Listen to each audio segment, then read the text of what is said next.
Alors dans cette petite vidéo, je vais essayer de vous faire un résumé de ce qu'il faut savoir sur le chapitre concentration et pH d'une solution. Ce qu'il faut déjà savoir, c'est que dans la vie de tous les jours, on est amené à rencontrer des produits d'usage courant sur lesquels on va pouvoir lire des mots comme concentration, solution aqueuse ou pH. Par exemple ici, le flacon d'éosine a une concentration à 2%. Le gel douche Neutralia a un pH neutre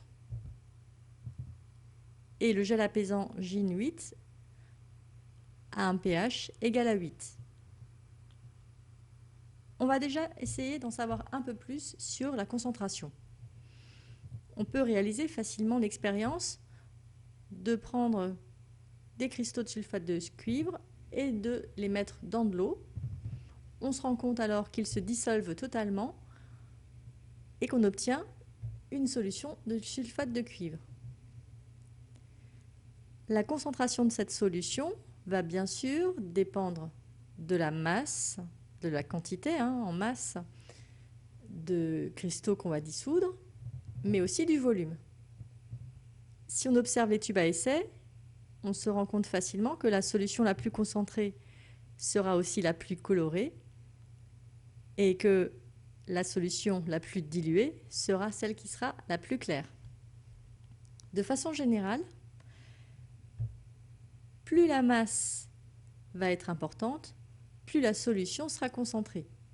Et à l'inverse, plus le volume d'eau sera important, plus la solution sera alors diluée. On comprend donc facilement que la concentration dépend de la masse et du volume dans lequel on va diluer le produit. On obtient donc la formule Cm, concentration massique, est égale à masse divisée par le volume.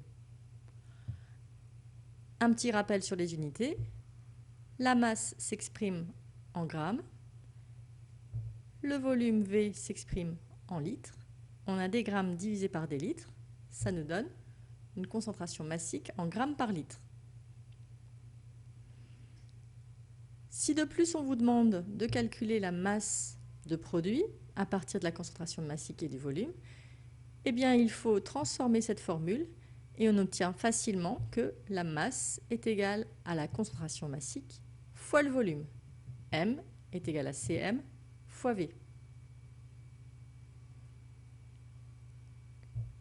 Concernant le pH d'une solution, on peut donner une définition simplifiée qui dirait que le pH, c'est un nombre qui va permettre d'identifier si une solution est acide, basique ou neutre. Le pH dépend de la quantité d'ion H+ dans la solution. Et c'est pour ça, d'ailleurs, qu'il s'appelle pH, P pour potentiel, H en ion H+. On peut déterminer facilement le pH grâce à deux méthodes. La première, le papier pH, rapide mais pas très précis. La deuxième méthode, le pH mètre, beaucoup plus précis mais aussi très cher. De plus, on retiendra que le pH prend des valeurs qui sont comprises entre 1 et 14. Du coup, on est amené à faire une échelle de pH. Lorsque le pH d'une solution est égal à 7, la solution est neutre. Lorsque le pH est inférieur à 7, on dira que la solution est acide. Et lorsque le pH est supérieur à 7, on dira que la solution est basique. Enfin, quelques exemples de solutions de la vie de tous les jours. En solution acide, on retrouve le vinaigre ou le jus de citron ou le Coca-Cola. Il y a aussi tous les jus de fruits type agrumes qui vont être des solutions acides. En solution basique, on va retrouver beaucoup de produits d'entretien, eau de javel, liquide vaisselle, soude, etc. Voilà, maintenant c'est vous les experts en concentration et pH d'une solution. À bientôt!